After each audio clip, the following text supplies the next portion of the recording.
Une plongée donc passionnante dans l'histoire du Liban. C'est le programme de notre grand angle avec à mes côtés Fouad Khouri Elou. Bonsoir Fouad Khouri Elou. Vous êtes directeur du quotidien libanais francophone L'Orient le Jour, que nos téléspectateurs connaissent bien.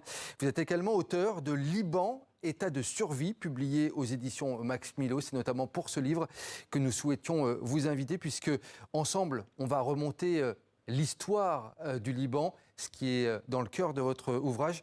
On remonte le fil jusqu'au 19e siècle pour essayer de mieux comprendre le Liban d'aujourd'hui. C'est un petit peu ça l'objectif de ce livre, c'est bien cela? Absolument.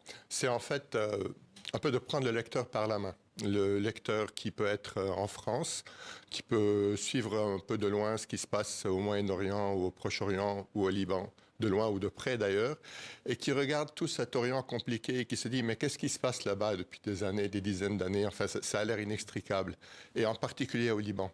Alors le but du livre, c'est eh bien d'offrir au lecteur une règle, une explication simple, mais pas simpliste, de ce qui se passe. Donc un mécanisme qu'on peut voir dans d'autres régions aussi, mais qui est très propre au Liban, et avec la libanisation qu'on voit de plus en plus ailleurs au Moyen-Orient. Ce qui se passe au Liban, c'est que vous avez des communautés rivales, hein, et autour d'elles, vous avez des puissances internationales qui jouent sur ces rivalités. Donc vous avez des conflits qu'on appelle par proxy, donc par communauté libanaise interposée.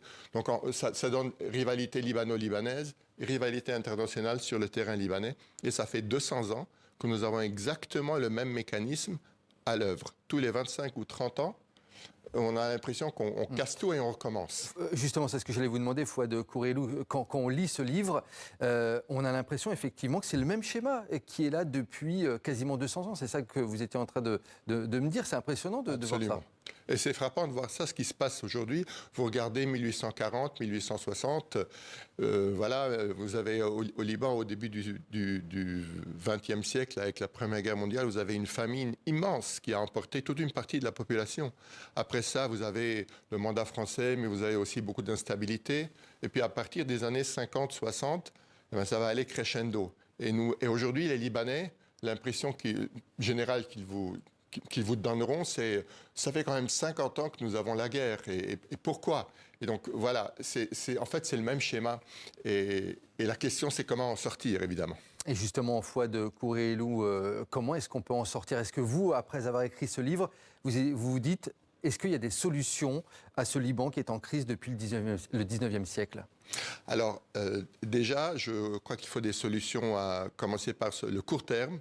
Et le court terme, je le dis dans le livre, je le dis à la fin du livre, il faut absolument le soutien de la communauté internationale au Liban pour l'empêcher de tomber. La communauté internationale, c'est la France et les États-Unis, avant tout, dans le cas du Liban. Et puis, ce sont les États du Golfe derrière qui peuvent fournir un soutien économique. Et ce que je dis pour le Liban, il est valable pour la Syrie, hein, où on a le président syrien qui est venu en visite chez le président Macron il y a quelques jours. On a aussi le président Trump qui aujourd'hui d'abord est supposé rencontrer le président syrien et ensuite vient de déclarer qu'il voulait soutenir le Liban. Donc ce sont des bonnes nouvelles pour nous. Nous avons absolument besoin de ça. Et je voudrais venir à la question de la libanisation du Proche-Orient et du Moyen-Orient, parce que tous les pays aujourd'hui, Liban, Syrie, Irak, sont des pays extrêmement faibles, avec des États quasiment faillis et des divisions communautaires. On en parle en Syrie en ce moment, avec tous les problèmes avec les Druzes, les Kurdes, les Alaouites. Et ce qu'il y a, c'est que autour de la Syrie et de l'Irak, vous avez la Turquie et l'Iran qui sont aussi des pays hétérogènes. Seulement 60% de la Turquie est faite de Turcs. Vous avez 15 millions de Kurdes, vous avez 10 millions d'Alaouites. Donc si la Syrie explose, et qu'il y a par exemple un État kurde et un État alaouite en Syrie, vous avez un risque de contagion en Turquie. En Iran, si toute la région implose, elle deviendrait ingérable. Mais on a l'impression, en lisant ce livre également, Fouad Khouri Elou, que le Liban, c'est l'éternel otage des rivalités internationales, notamment dans la région. C'est absolument le cas. Les puissances internationales se sont succédées. Hein. Vous avez, depuis le 19e siècle, vous avez les Turcs, les Ottomans, vous avez les Français, vous avez les Anglais, les Américains, les Soviétiques, les Iraniens, les Syriens, les Israéliens. Tout le monde a voulu mettre la main dans les chevaux libanais pour son propre intérêt.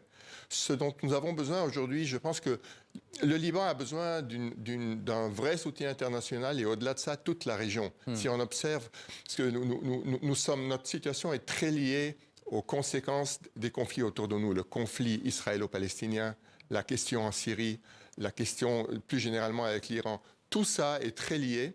La sécurité dans le Golfe. Donc nous avons besoin, je pense, d'un système de sécurité régionale. Et dans votre conclusion, dans ce livre, vous dites « Le Liban se retrouve aujourd'hui, une fois de plus, à la croisée des chemins ». C'est-à-dire c'est-à-dire, je vous donne mon exemple personnel. Aujourd'hui, ma famille a fui le Liban parce qu'elle a fui les bombardements. Donc j'ai ma famille et mes enfants qui sont à Paris depuis octobre. Et la question que je me pose aujourd'hui, c'est bien, nous devons rentrer au Liban. Donc je regarde et je me dis, est-ce que je les ramène au Liban ou pas? Eh bien, il faut faire toute une analyse géopolitique pour prendre une décision aussi simple que celle-là. Lorsque vous avez terminé d'écrire ce livre, c'est une question un peu difficile que je vais vous poser. Est-ce que vous vous êtes dit, il y a peut-être des erreurs que nous avons faites dans le passé, peut-être qu'aujourd'hui, on peut apprendre de ce passé, de certaines erreurs que l'on a fait. Quand vous avez terminé de l'écrire, est-ce que vous vous êtes dit, on aurait pu faire autrement, apprenons de ce que l'on a fait? Clairement, on aurait pu. Mais déjà, il y a une réalité aujourd'hui, c'est que les Libanais n'ont plus envie de se battre. Aucun Libanais n'a plus envie de se battre. La fameuse résilience, c'est compliqué maintenant de l'imposer dans le pays? La résilience, c'est bien, mais les gens sont fatigués. Les gens ne veulent plus entendre parler de guerre. La résilience libanaise, elle est due aussi au fait qu'il y a une diaspora très importante à l'étranger qui envoie beaucoup d'argent effectivement, au pays. L'équivalent de 30 à 40% de l'économie libanaise. Donc, même si nous chutons, il y a quelqu'un pour nous rattraper. Mais après ça, c'est pas éternel. Mais je dirais qu'aujourd'hui, les Libanais ont absolument envie de paix et d'ouvrir une nouvelle page. Et je dis les Libanais à l'unanimité, y compris la communauté chiite, dont est issu le Hezbollah. Tous veulent la paix aujourd'hui. Le titre de votre livre, c'est État de survie. Le Liban, il est en état de survie depuis 200 ans, selon vous? Oui, c'est une situation paradoxale parce que vous avez à la fois je le dis aussi en introduction du livre, le Liban a été comparé un peu à l'État failli le plus réussi du XXIe siècle. Et c'est un peu les deux choses. Parce que nous avons une réussite au plan individuel, parce que le Libanais a des réflexes de survie, justement, qui viennent du fait qu'il n'a pas vraiment un État. Il n'y a pas vraiment de tradition étatique au Liban qui s'est installée. Et donc le Libanais doit se débrouiller tout seul. Il le fait au Liban. Et puis il le fait quand il quitte le Liban, il est en diaspora, il retombe sur ses pieds du fait de ses réflexes de survie.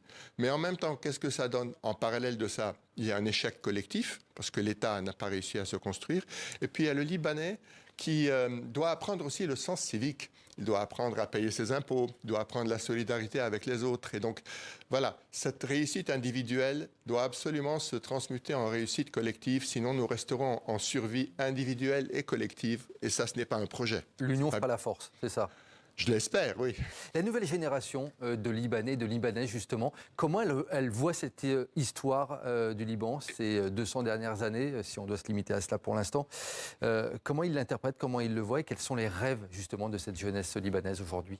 La jeunesse libanaise est très attachée au Liban. Ce qui est frappant vu l'historique, et même l'historique récent. Hein. Nous avons eu, en 2019, un effondrement économique qui a mis le Liban à terre, qui a fait disparaître les épargnes des Libanais. Nous avons eu le 4 août 2020 l'explosion au port de Beyrouth. On dit que c'est la troisième plus grande explosion de l'histoire après Hiroshima et Nagasaki. Elle a dévasté l'équivalent d'un arrondissement parisien entièrement. Après ça, nous avons eu le Covid et après ça, la guerre entre Israël et les Hezbollah avec un niveau de technologie utilisé, une puissance de feu phénoménale. Donc les jeunes sont évidemment conscients de ça, ils ont les drones au-dessus de leur tête en permanence, ils voient ce qui se passe. Mais en même temps, ils veulent y croire, ils veulent croire à une nation retrouvée. Et il y a un projet. Nous avons eu l'accord de Taïf en 1989. Cet accord de Taïf, si on veut le regarder dans sa globalité, il trace l'avenir du Liban. Il faut un exécutif qui soit, où ce fameux confessionnalisme politique soit tempéré, donc un exécutif qui se dirige vers un peu plus de laïcisation. Et puis il faut un Parlement où il y ait peut-être une Assemblée nationale laïque, un Sénat où il y aurait un peu plus de représentation communautaire, et puis une décentralisation administrative, mais pas une partition. Il faut absolument éviter la partition du pays, parce que c'est la partition de la région. Et ça, c'est le scénario du pire. Pour conclure, je voulais qu'on fasse un pas de côté, Fouad Kourili. Je le disais, vous êtes le directeur du quotidien libanais francophone L'Orient le Jour. L'an dernier, le quotidien a fêté ses 100 ans. C'est une institution libanaise et c'est l'un des seuls médias véritablement indépendants du monde arabe. En quelques secondes, c'est une fierté de toujours porter ce quotidien pour vous? C'est une fierté absolue. Et je dirais qu'il faut le savoir, 50% de notre audience numérique est en France.